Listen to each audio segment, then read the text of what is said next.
Yes. No.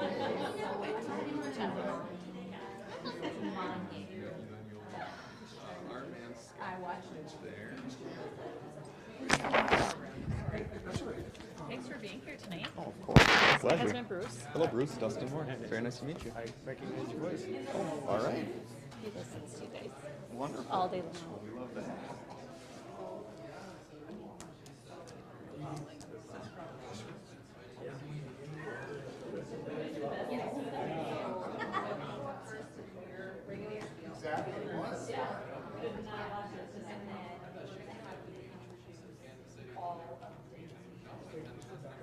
Yes. Yep. Chins.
Leah, you already hot? 1 2 1 2 1 2. You hearing me on 1?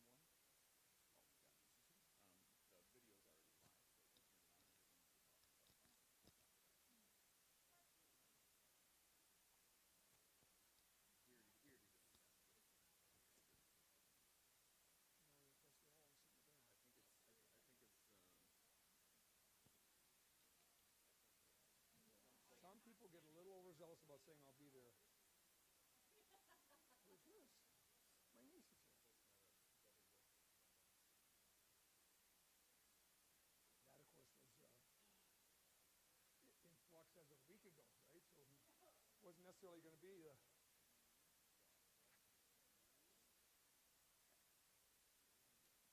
Hello.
All right, folks, we're going to get started here tonight. The first thing I would ask is if you would come up here, because we don't bite, and most of the conversation is going to be up here, so we'll make it a little more intimate.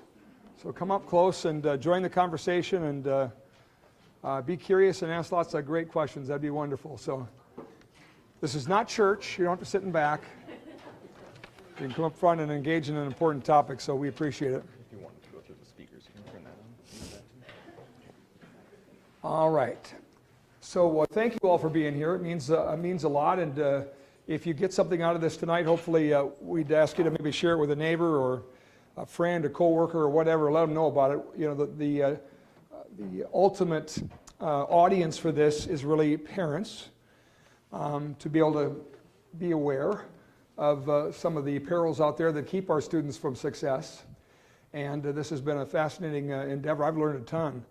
I remember we're going to talk a little about vaping tonight. I remember the first time I saw anybody vaping, I thought, well, that's a nice deal. They're trying to quit smoking, and now they're vaping. That makes a lot of sense. And then you hear about people in the hospital with, you know, lungs being removed and everything else, and it's horrible. I mean, and you don't know what you're putting in your body, and you know. So you know, these are important. They really are, to have that dialogue and have that discussion. There's no such thing as a stupid question. If you're curious about anything you hear tonight and want to know more, ask, please, because we have an all-star panel of folks that really know this stuff really well. And when you're preparing these things, you only have so much time, and you sort of try to get it all in. But if you have questions, please don't be afraid to raise your hand and ask what's happening. And then if you would, again, share, let people know. The real value of this tonight is like all the other forums. We love the people that are here. They help guide the questions and keep it going, but this will live on. This is something that can be shared, and you'll find this on West Fargo Public Schools Facebook page, West Fargo Police Department Facebook page, as well as our AM 1100, the Flag page. So, and please share it, get it out there, and let people know what's there. The other forums are still up as well, and they're all very, very good. So, some really weighty, serious topics tonight, but I think you'll enjoy them all. So, my name is Scott Hennon. I do a radio talk show called What's on Your Mind that's on every day from 8:30 to 11 on What's on Your Mind. Our radio station's paired up with the West Fargo Police Department, West Fargo Public Schools.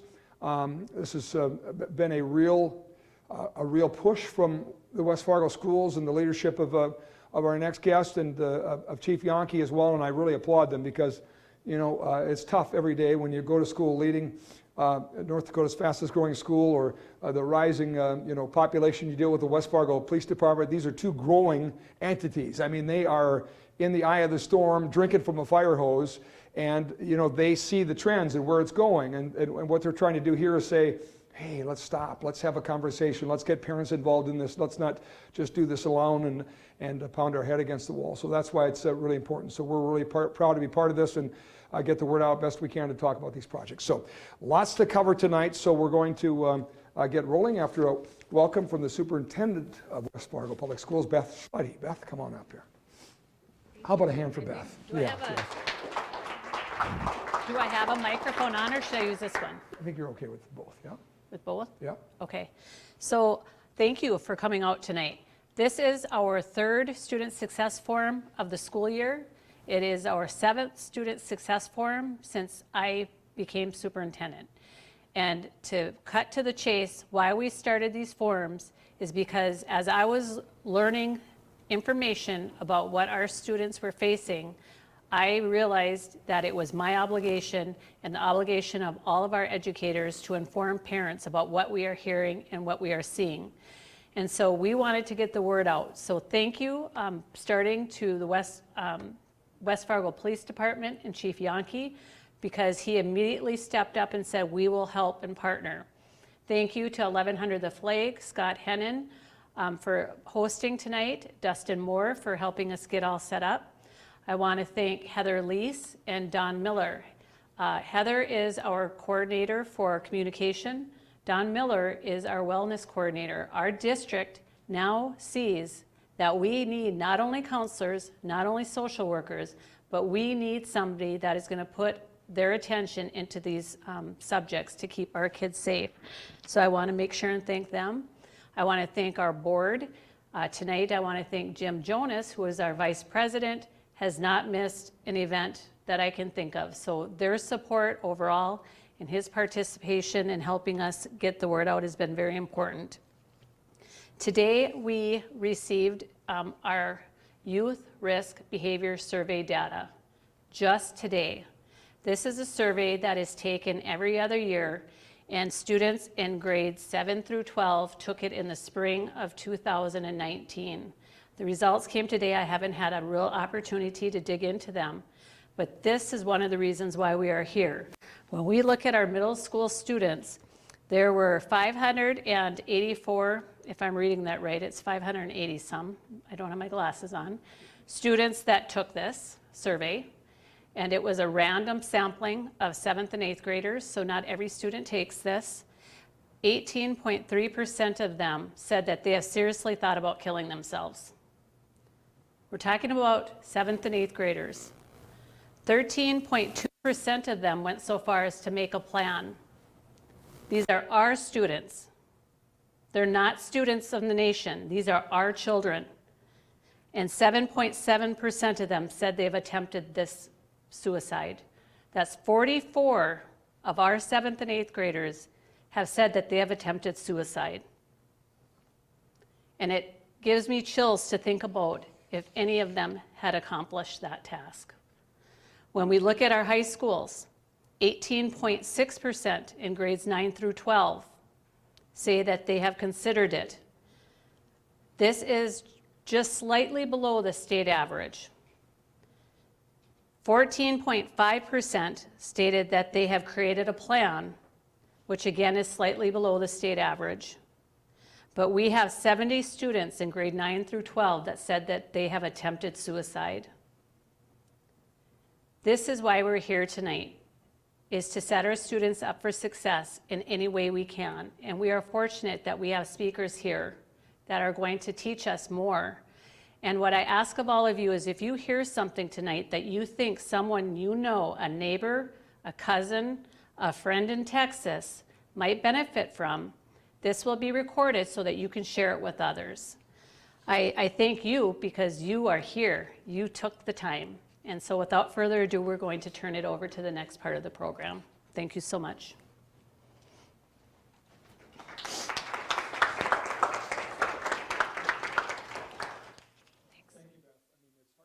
Numbers, right?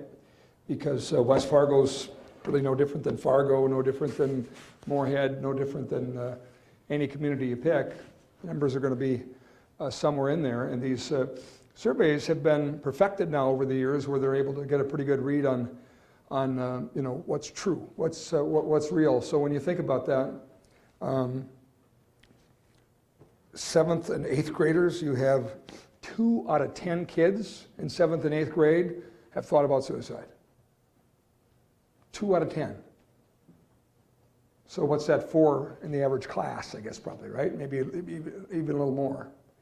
And I don't know about you, but that just knocks you over the head. You know, that's something that we've got to worry about. And tonight we're going to talk about the vaping, as I mentioned. We're going to talk about the Be Smart campaign and things like, all right, if I've got a 9th through 12th grader and there's darn near 20% considering suicide and 14% have a plan for suicide. All right, I'm a hunter and I've got guns in the house. I hope my kids aren't thinking about it, but if I am, have I got them secured? So it isn't, you know, those are the kind of things that we're going to talk about tonight, and then also, obviously, on the alcohol side as well, which can lead to a whole host of problems. So things parents need to know about their kids. Jen Bartsch is our first presenter. She's going to talk a little bit about the alcohol situation, and again, give parents some information from Drake Counseling Services. Welcome, Jen Bartsch, please.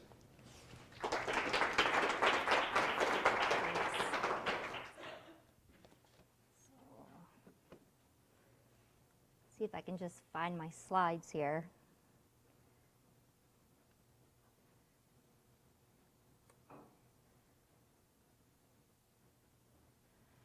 I'm sorry, could you help me find the...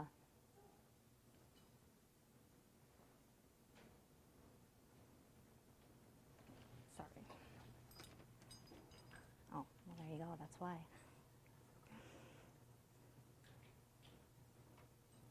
Good. All right, so like they said, my name is Jen Bartsch. I'm a licensed addiction counselor and I work for Drake Counseling Services. I was asked to talk to you guys a little bit tonight about alcohol use in adolescents. So to start out with, we're just gonna talk about basic information about alcohol. So alcohol is a drug that's actually classified as a depressant, but a lot of people drink for the stimulant effect, having 1 or 2 drinks, and you feel more outgoing, more talkative, more energetic. But the more alcohol you consume, you start feeling more of those depressant effects like loss of control and coordination. We know that alcohol is one of the most widely abused substances among our youth, and that frequently is occurring in the form of binge drinking, which is just the practice of consuming a lot of alcohol in one period. So it's defined as 5 or more drinks for a guy and 4 or more drinks for a woman. I think to understand binge drinking a little bit better, we need to understand what does it mean to actually have one standard drink.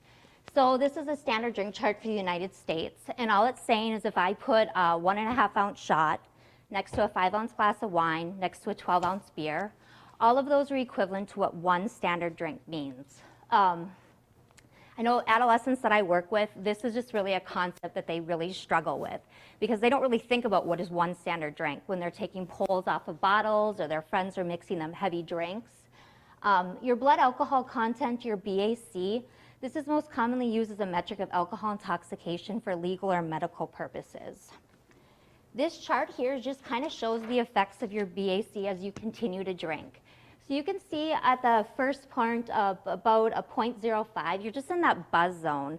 And that's where you get those stimulant effects, like you're more talkative, but we know that your judgment is already starting to be impaired at this point. So going into the 0.06 to 0.11, you're hitting that drunk zone. This is also where you are legally intoxicated at a 0.08 if you get caught drinking and driving. And you guys can kind of read through what happens as you continue to have your BAC increase.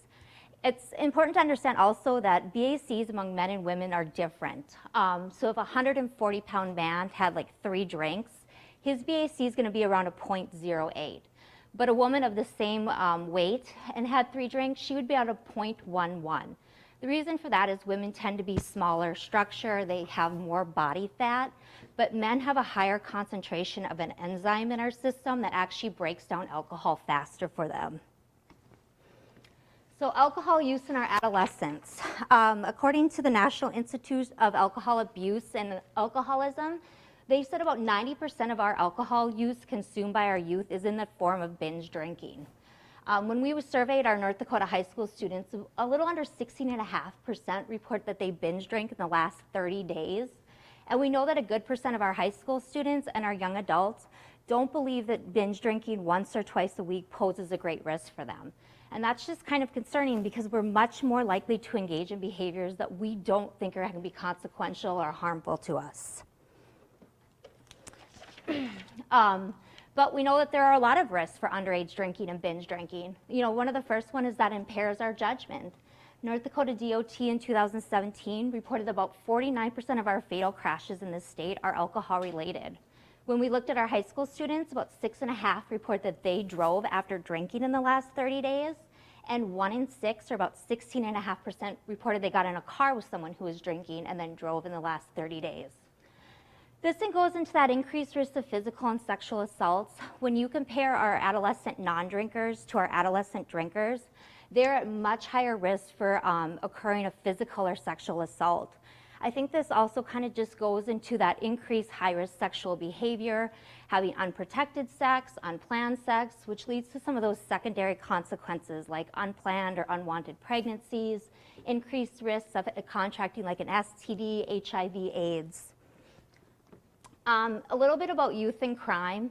Alcohol-related offenses are one of the #1 unruly offenses that our juvenile court system needs to deal with in the state of North Dakota.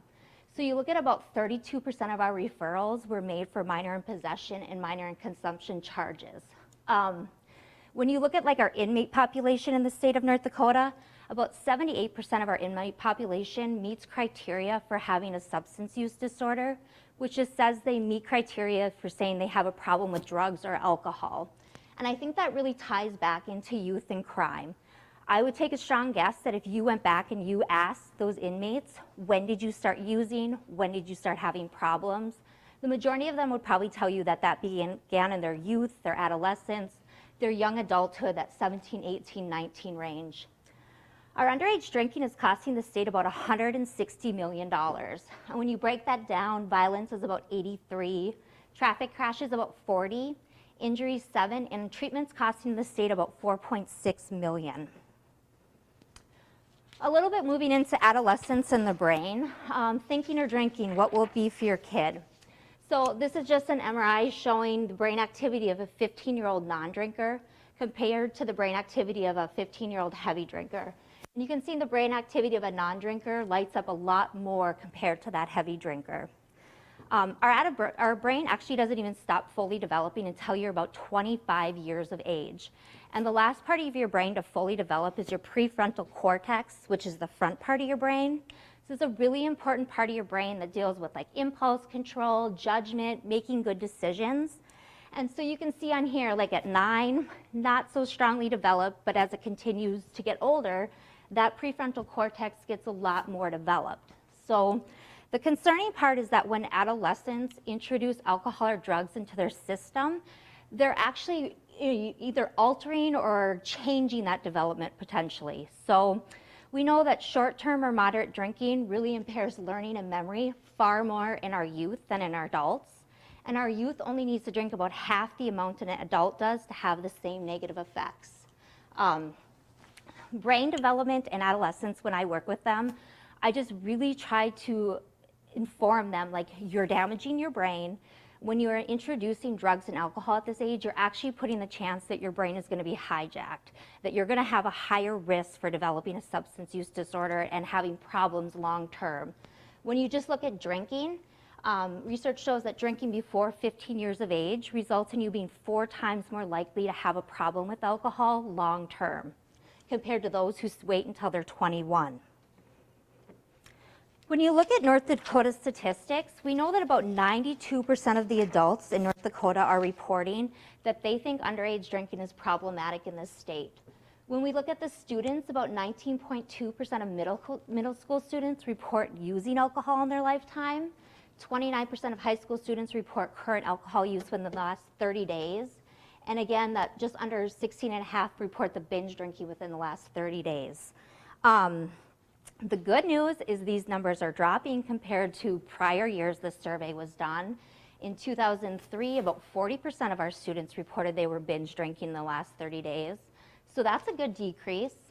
But to put in perspective what about 16.4% of our students are, that's about a little over 5,000 students.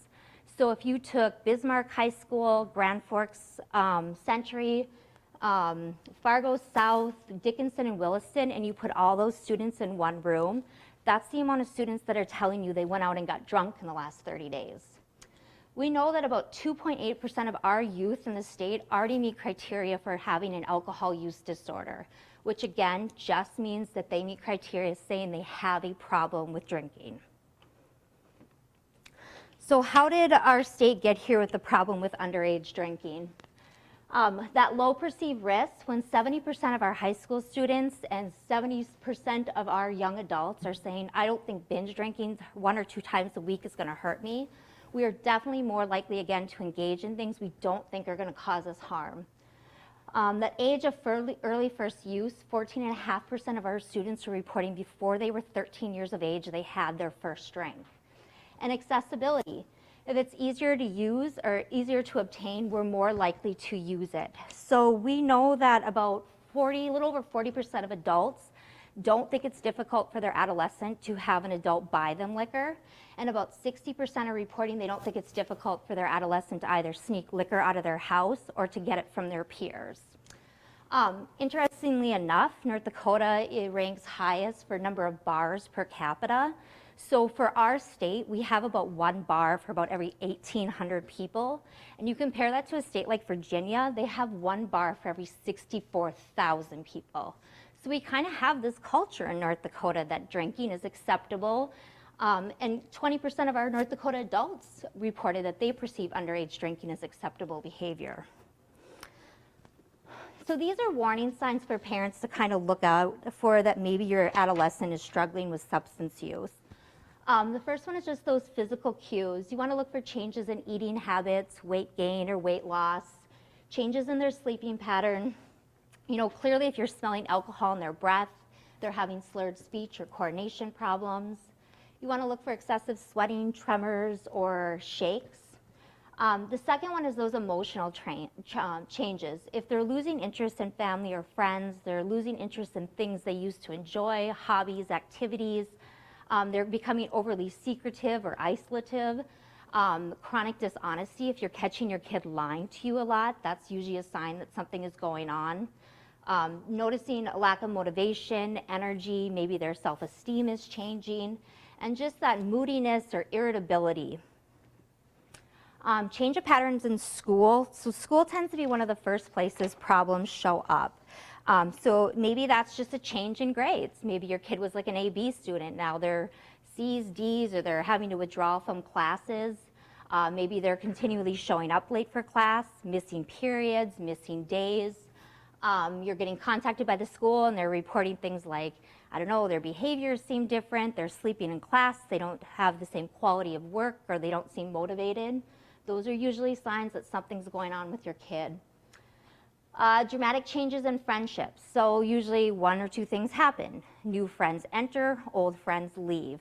Or they have two groups of friends. They're using friends and they're non-using friends. And you tend not to get to know their new friends very well, because those friends don't really want to show up and introduce themselves if they're into substance use. Finding alcohol among their possessions, looking for lies like, that's not my alcohol, that's my friend's alcohol. You know, peer pressure among adolescents isn't always that really aggressive peer pressure where they're like, drink or use with me or you're not going to be my friend.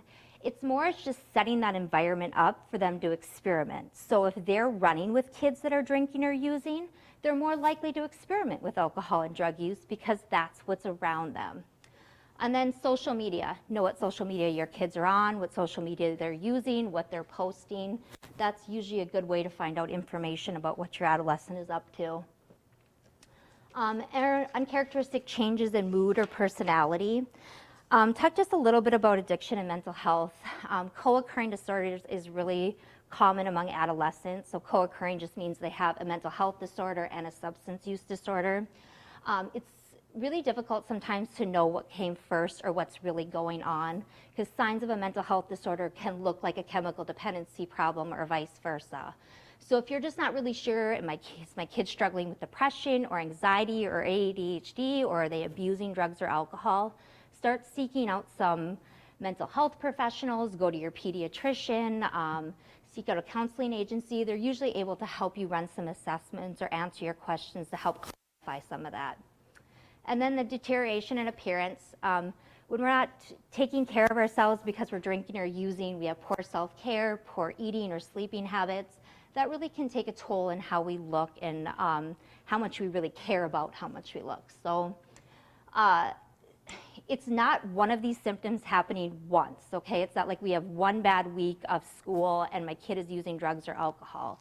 It's usually a combination of these things happening over a period of time. So what for parents to do? We really know that early detection is really important for an adolescent. The earlier you can catch a problem happening, the better chance that you can get the services and the help that they need, and the better chance they're going to be successful in those services. So look for the signs. If you notice these signs happening in your adolescent, don't ignore them. Don't hope they're going to grow out of it. Don't hope it's just going to go away. Have the conversation with your kids. What's your concern about? What you're seeing. Set those clear limits and expectations. Make sure they understand what you will and will not tolerate in your home in regards to substance use and what will happen if you catch your kid using. Getting other people involved and getting educated. There are tons of resources in this community. You know, your school has a ton of resources, whether that's your SRO, your administrator, your counselors, your teachers, your family practice doctor, your pediatrician. There's tons of counseling agencies that are available to answer questions. I know at Drake we do like free pre-screens. If a parent has concerns and they want to talk about it, you can come in and you talk to addiction counselor and ask the questions you have, and they can help give you some direction on where maybe to go from there. Family involvement matters. Again, just parents being involved in their adolescent's life makes a huge difference in the success of your kid. So continuing to have the conversation with your adolescent about drugs and alcohol, being aware of what you have available in your home, like what alcohol they have access to, what prescription meds maybe they have access to. And then also I think it's just important to get to know your kids as friends. You know, they play a huge role in what your kid does at this age, is who they run with. So that's all I have for you guys.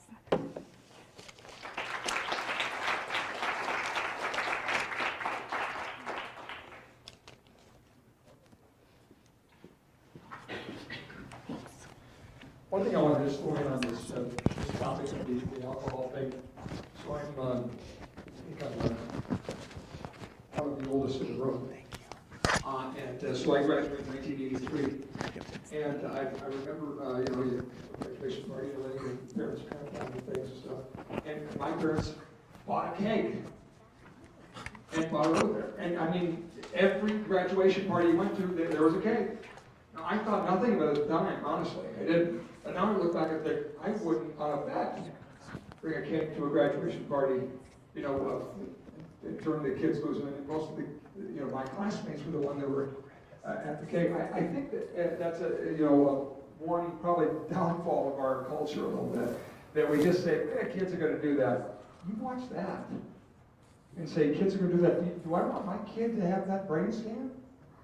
With less brain activity? No way. But, that information is not top of mind. It's not in the newspaper. It's not on the radio. It's not there in front of us. But that's why these forums are wonderful. So appreciate that very much. Good talk. All right, now we have two folks that are going to come up here and talk a little bit about another topic that is important. And as I mentioned earlier, it's the SMART. And I say SMART because the SMART campaign, because there's a lot of things in here just make basic common sense. And so Shaina Eagleson and Dr. Chris Tiongson are coming up and going to give us a little presentation on the V-SMART campaign. So listen close. Come on up. That's so they can hear you here. So you kind of need both.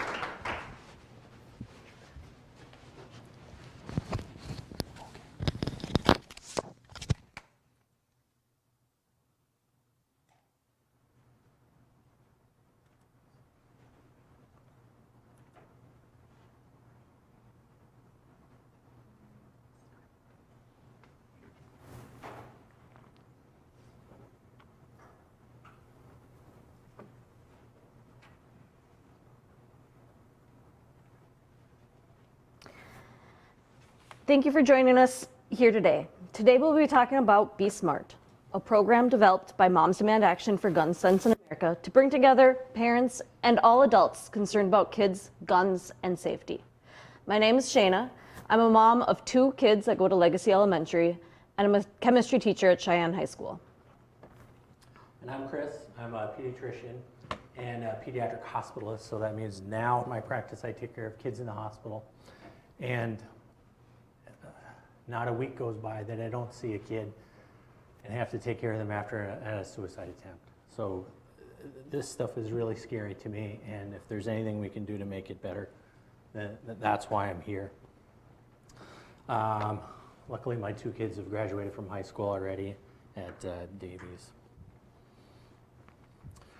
So it is a real problem, and I don't know if numbers make it better or not. Make it easier to understand, but nearly 1,500 American kids under age 18 die every year as a result of a gun. That's 4 kids a day. And in fact, it's the second leading cause of death for children. And if you happen to be African American, it's the #1 leading cause of death for children. And when kids are killed with guns, most of them are homicides, actually. Luckily, I don't feel like that's as much of a problem where we live, but certainly nationally, 53% of the kids who die from firearms, it's a homicide. That's 800 kids a year. And additionally, 600 die per year by suicide.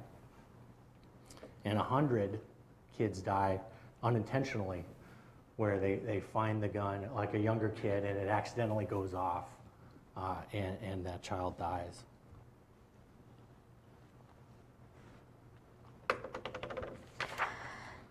We know that approximately 4.6 million US children live in a household with at least one loaded, unlocked gun. While school shootings and mass shootings typically make national headlines, the reality is that for children under the age of 13, gun homicides most frequently occur in the home.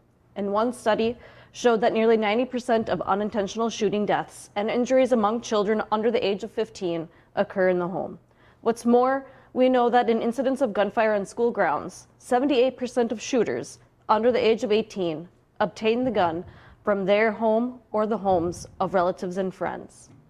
I know this is an emotional issue, and we may come from different walks of life. Many of you may be parents, some are gun owners, and some are not.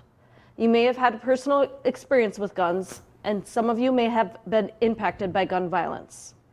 We believe that gun owners want to be responsible for gun owners. So we are here today to talk about what all of us, gun owners and non-gun owners alike, can do to make sure children don't have unsupervised access to guns. And for me, it can be a little bit of a difficult topic to bring up, because of the whole politics part of it, but that's not really what this is about at all. The idea, just like I would talk about bike helmets and car seats and child-proofing medication bottles, the same thing I feel like I need to say about making sure that when we have guns at home that there is a safer way to do that. Because there are really three things that we all agree on, right? We want our kids to grow up happy and healthy. Everyone has a right to decide how they want to protect themselves, their home, their family, community, whether that means having a gun or not, or whether you enjoy hunting or shooting. And if we can do something to prevent even one child's gun death or injury, then I think we should do that. I want to take a few minutes to talk specifically about what the consequences of unsecured guns looks like. On this slide, you'll see just a few headlines from stories across the country, although we know there are many incidents that go unreported. On the top left, you may remember from the news the first story. In January of 2018, there was a school shooting in Kentucky at Marshall County High School. At least 16 people were shot, wounded. 2 of them, Bailey Holt and Preston Cope, were killed. The 16-year-old shooter had gained access to his stepfather's unsecured pistol from his bedroom. The next tragedy took place in May of 2018. A 4-year-old boy from Louisa, Virginia, unintentionally shot his 2-year-old brother Tyson after accessing an unsecured gun that was kept high in an upper cabinet. The next headline on the bottom left illustrates that when kids are looking to carry guns out of fear, easy access to guns can help facilitate the cycle of violence. Like 17-year-old King Zeke of Jackson, Mississippi, who told the Jackson Free Press that some young people in his community carry guns out of fear of being robbed or shot, and believe that having a gun will allow them to defend themselves. Let me also point out our final story about 13-year-old Mikey from Brewster, New York. Mikey was a friendly, popular 8th grader. He was an expert bowler, an avid athlete, and he loved video games. In January 2013, Mikey came home from school and took one of his father's unlocked, loaded guns and shot himself. His family knew Mikey to be a happy kid, and they don't believe he had planned to die that day, but with easy access to a loaded gun, Mikey made an impulsive decision that tragically became a fatal one.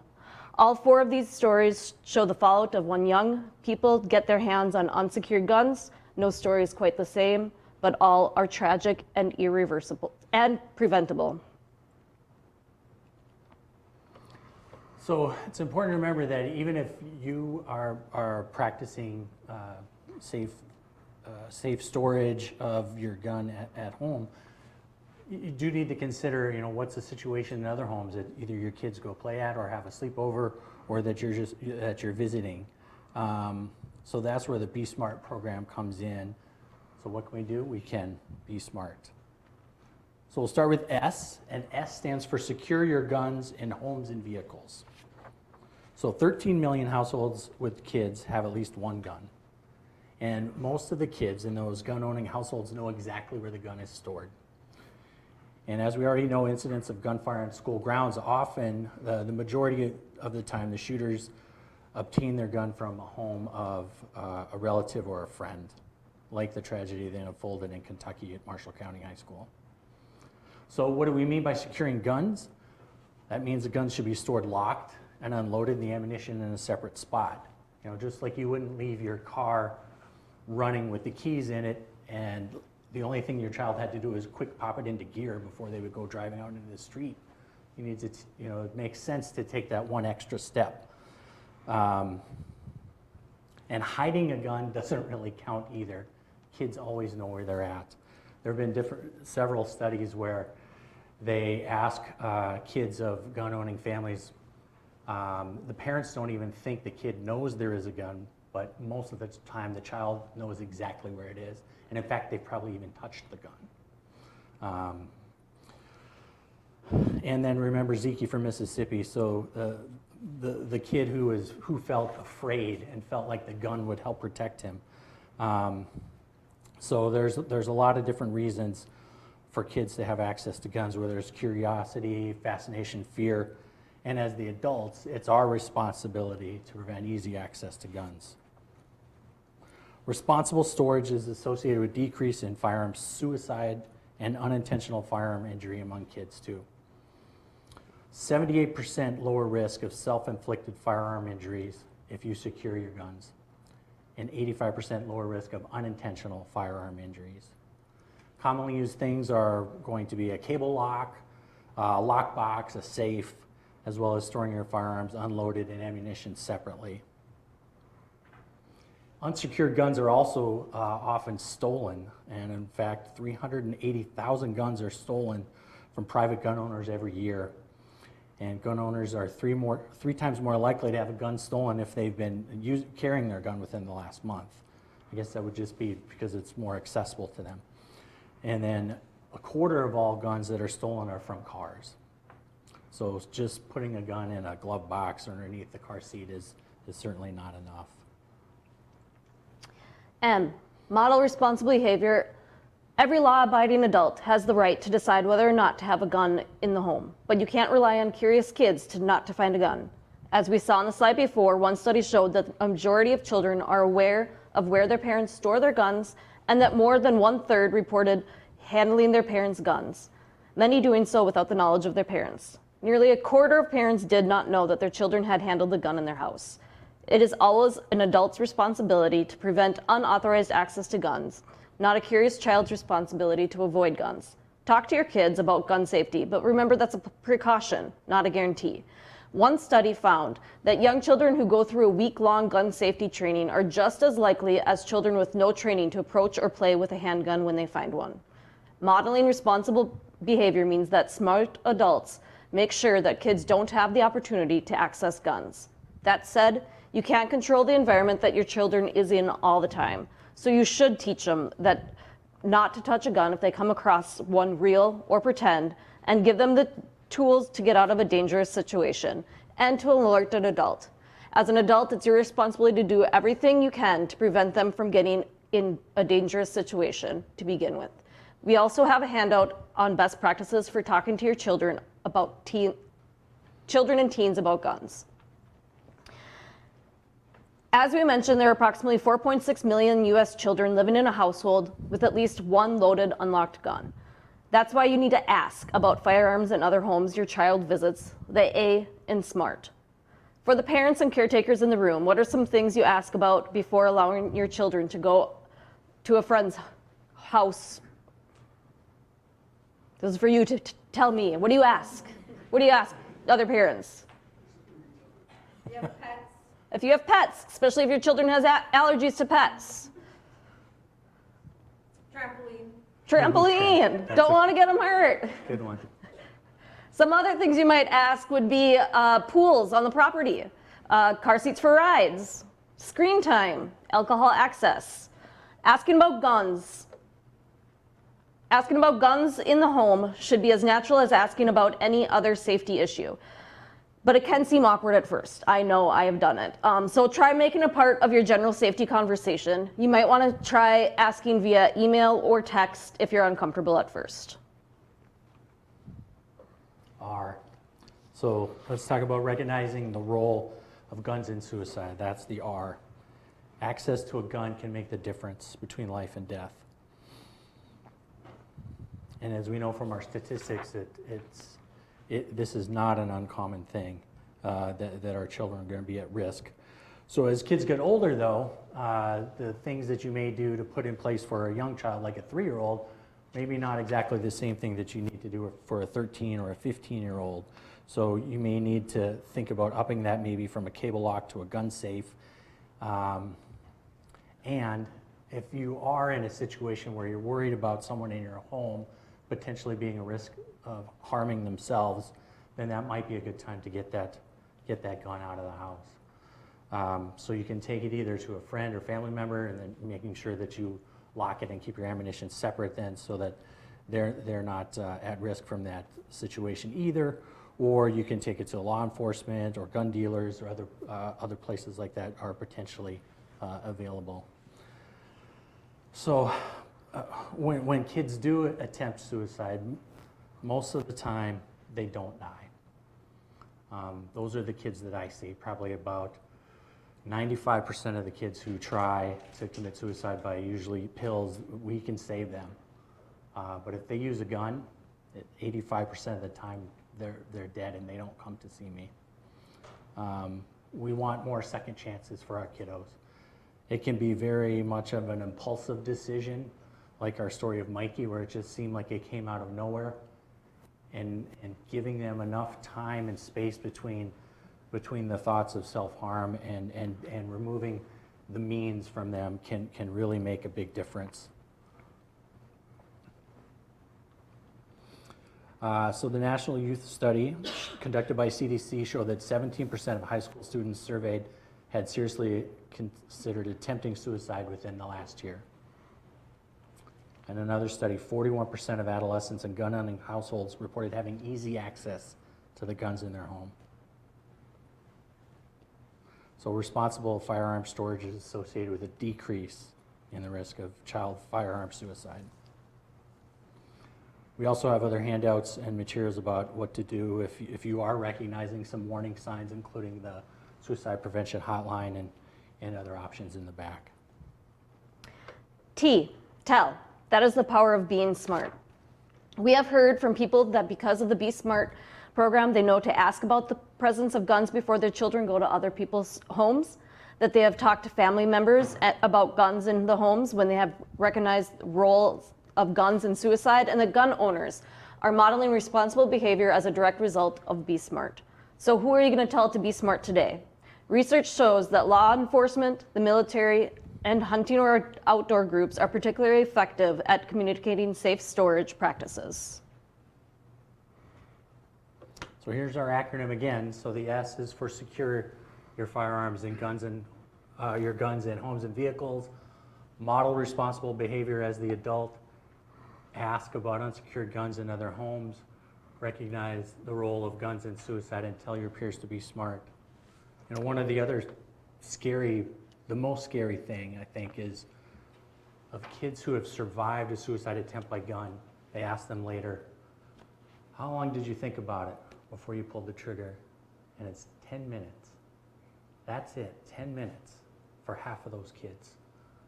So again, we need to put some time and space between that impulsive, dangerous decision and an irretrievable outcome. Thank you for spending your time here today. Feel free to speak to any of us if you have questions after the presentation. Also, if you are interested in becoming involved, I have a sign-in sheet in the back if you'd like to give us your information, and we have extra reading materials as well as a few free gun locks if you would like.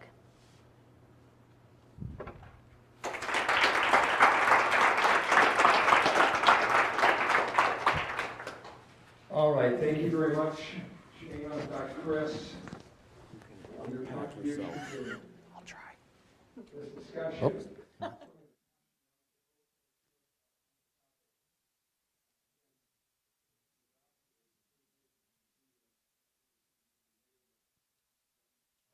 Young brain on how it can be done, so appreciate that. And as they mentioned, a number of materials in the back, so make sure you check those out as well and get some more information. Okay, Next is the vaping presentation.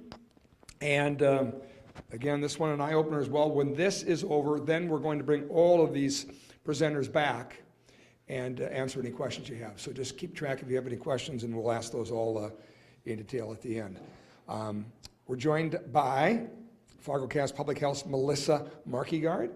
She's going to open our eyes on vaping and where this is at. And this is, I mean, the numbers on this are just astounding on how much every day this is growing and the debates over it. So that's why it's really extraordinarily important to know what's going on. My daughter told me a story about a thing that was going around school, and a father suspected that a child was doing some vaping, and he denied it all along, and then one day he's pulling something out of his pocket and something flies across the floor, but it was like a key fob or something.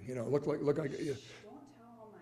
Well, yeah. These can be disguised too. So that's the other thing. They don't always look like what you think vaping looks like. So I won't steal any more of Melissa's thunder. Give her a hand, Yeah. Melissa Markegard. Thank you. That one you need to hold too. No, I don't. I'm gonna got use the both. lapel, Okay, so I'm sounds good. I think. All right. Okay.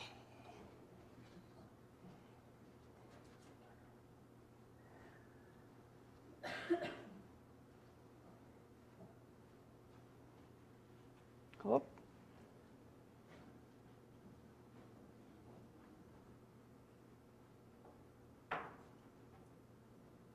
There we go. Okay, so I messed up today and I said, hey, here's my new PowerPoint, use this, and it's actually the student version. So I'm gonna skip several slides because in the student version I talk about tobacco, I talk about cigarettes, I talk about chewing tobacco, and then I launch into vaping. So I am here tonight to talk about vaping, so I'm skipping some slides. But we're going to talk about being misinformed about the dangers of vaping.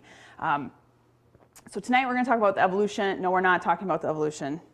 If you were students, we would be talking about the evolution of tobacco. But we're going to talk about nicotine addiction. We're going to talk about marketing tactics. And we're going to talk about what you guys should be looking for as parents, and what might already be under your nose that you don't realize is there, okay? So, the vapes. Okay, so what are they being called today? They are being called ENDS, or the electronic nicotine delivery system. How many of you have heard a student say that? That is legal stuff. That is government stuff. That's what's in policy and law, because big tobacco continues to create brand new products every single day that try, not according to them, but technically they try to circumvent the law that is already in place. And so by calling them electronic nicotine delivery systems, the hope is that whatever big tobacco throws at us, especially in the tobacco prevention world, we have already got it covered in our current laws. What you will hear students call them are vapes, jewels. You won't hear them called e-cigarettes anymore. We're actually in the process of changing that all on our website, because you don't hear students or youth or even young adults call them e-cigarettes. They actually make fun of that. They don't want anything to do with the cigarette negative connotation. So you'll hear vapes, you'll hear jewels, you'll hear specific products that they're using, and you might hear it and you might say, well, that doesn't sound like anything too terrible. But for example, the newest thing is a puff bar. I'll show you it later, but a puff bar doesn't sound that bad. It doesn't smell that bad. And so there's lots of different things that you need to be looking for, and even down to what they are being called changes on a continuous basis. So come to my presentation in 2 months and we'll be talking about what they're being called, and it'll be different.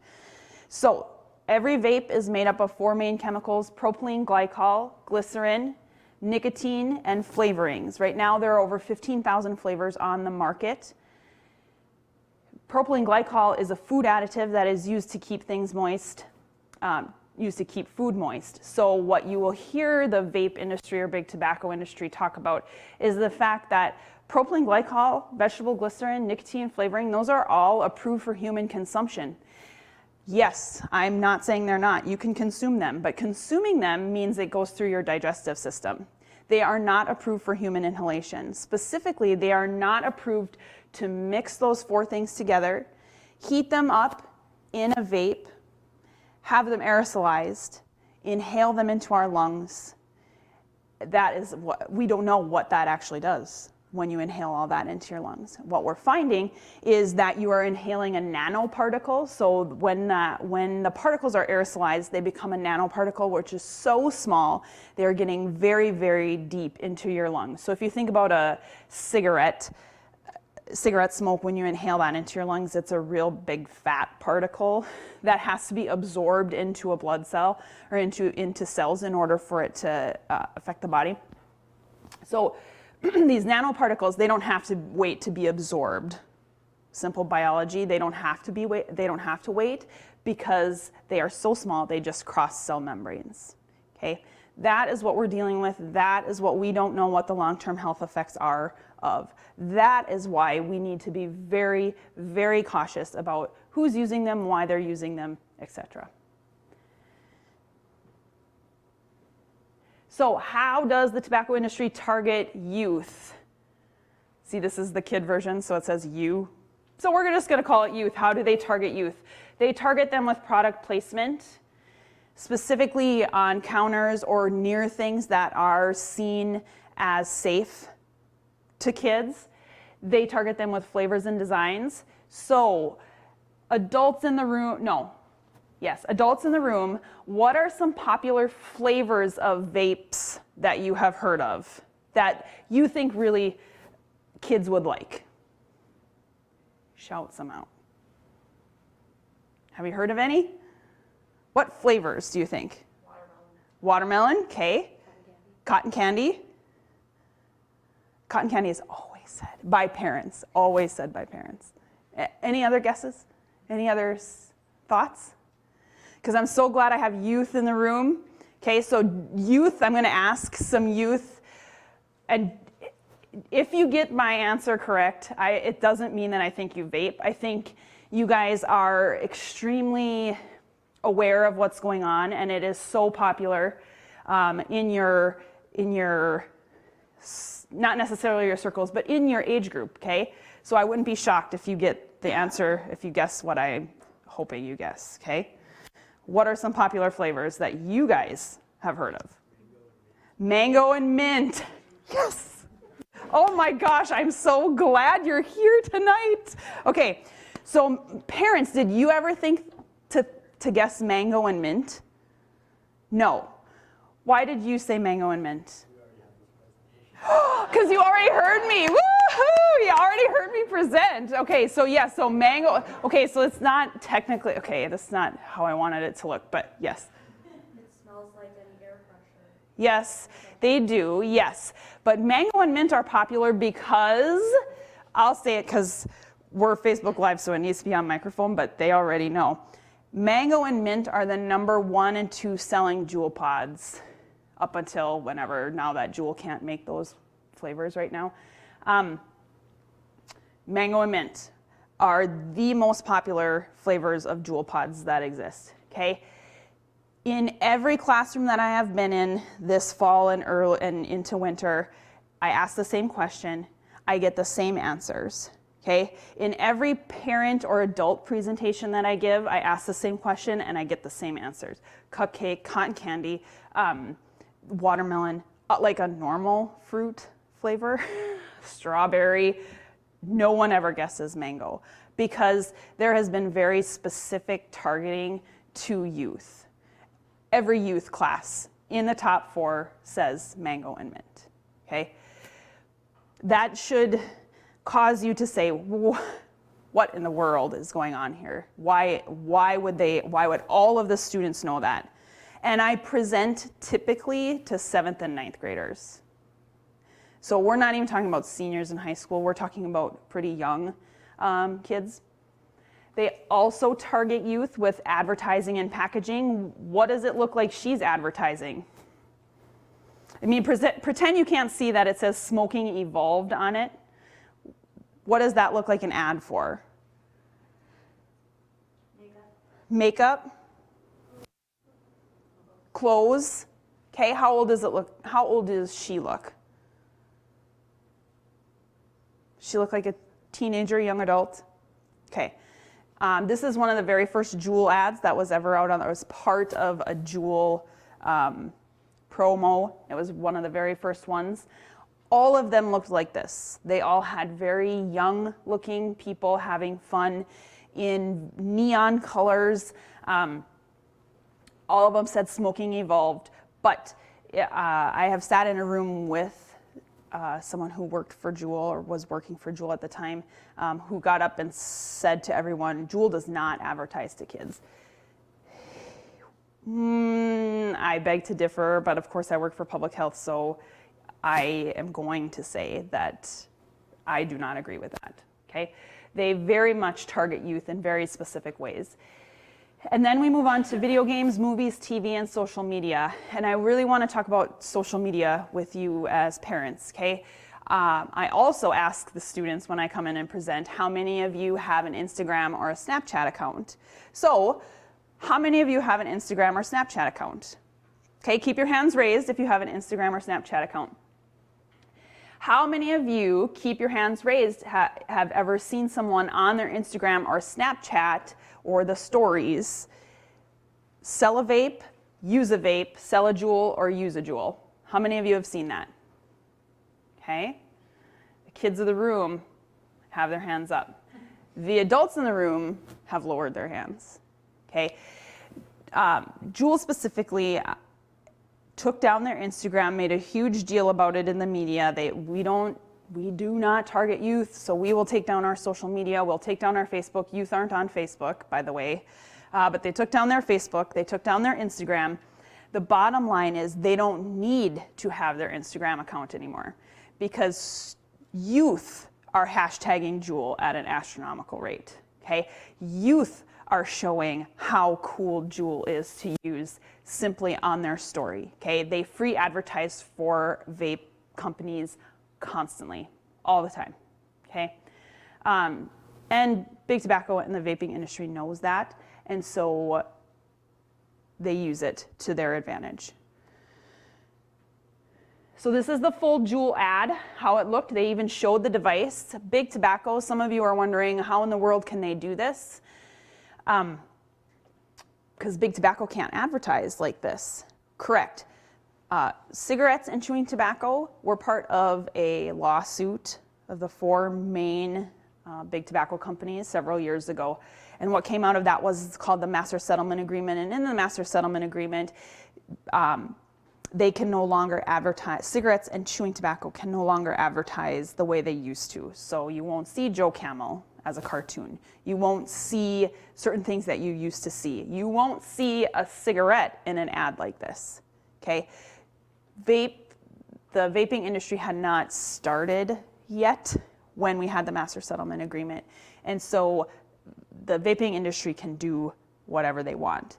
I do also want to point out that every big tobacco company owns at least one e-cigarette or vaping device, okay? Big tobacco knows what they can and can't do, and now they have products that they can kind of repeat history. Not kind of repeat history, they are repeating history with these products, okay? This is the Puff Bar. This is not brand new to youth. They are brand new to our school resource officers. They are brand new to parents.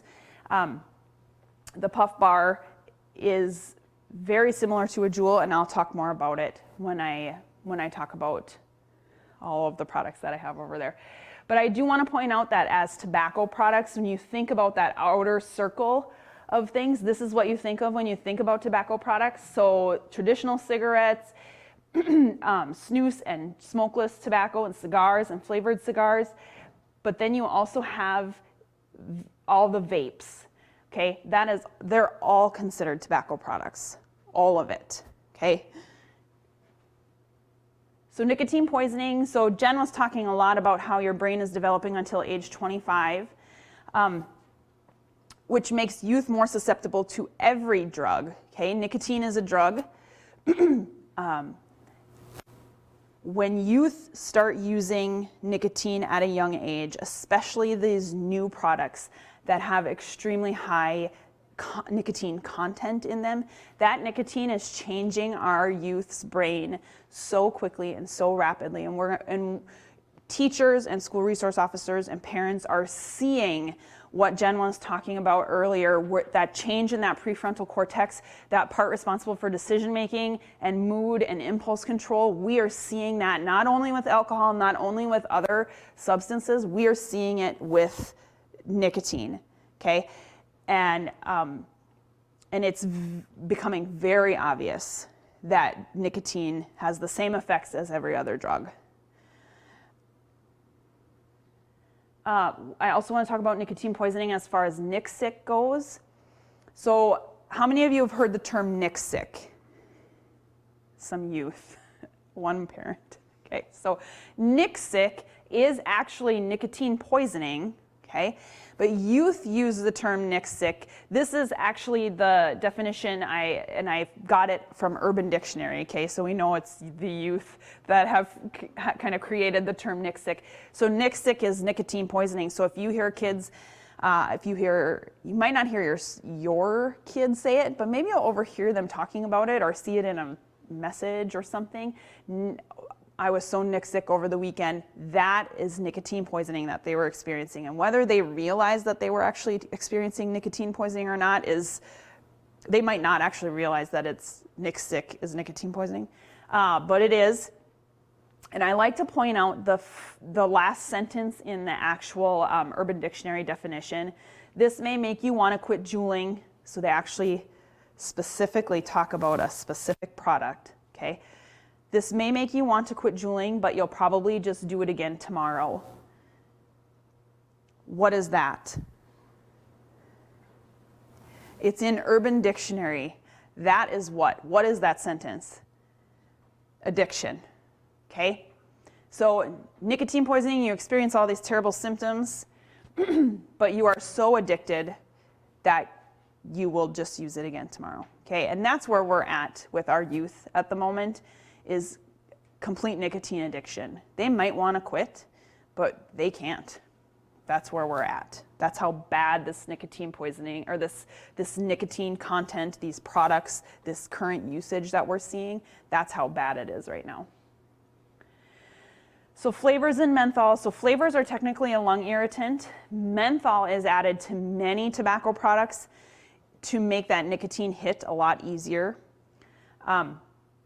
Menthol and mint send a signal to your brain to inhale deeper, encouraging you to inhale deeper.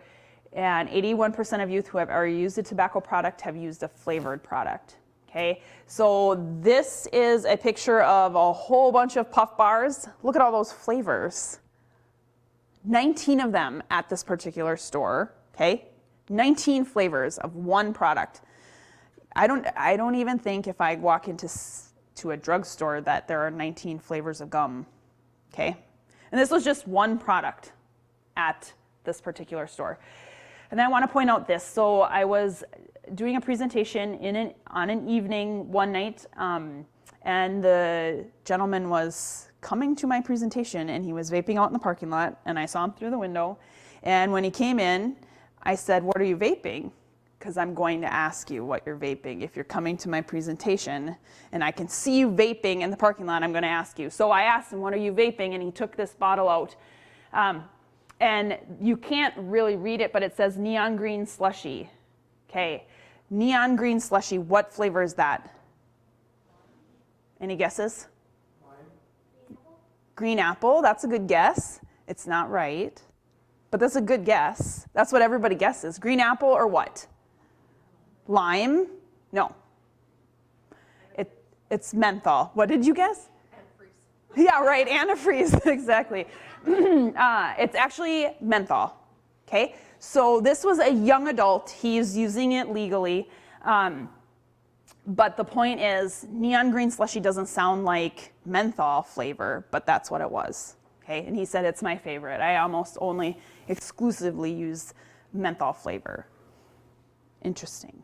Okay, so Juul and big tobacco. So I tend to talk a lot about Juul because Juul really, I see Juul as what really launched vaping products. It changed the name to vaping. It made the move from big products to really discrete products. Okay, so Juul I have a huge problem with. So Altria is the big tobacco company that owns Marlboro cigarettes. About a year and a half ago, Altria purchased a 35% stake in Juul for $13 billion. Okay, why would a big tobacco company want to purchase a company like Juul for billions of dollars? I'll just tell you. It's because of money. Okay, not no one, but our youth, here in North Dakota, our youth high school smoking rate is at 8%. That YRBS data came out this fall for the state. 8%. Tobacco prevention coordinators rejoiced. No, we didn't, because the e-cigarette or the vaping numbers jumped to 33%. So we finally were under in single digit percentages for smoking in high schools, and the vaping jumped to 33%. We have a huge problem, and big tobacco knows it, and so they need in on it, and they need in on it bad. Okay, so they paid billions of dollars to get in on it.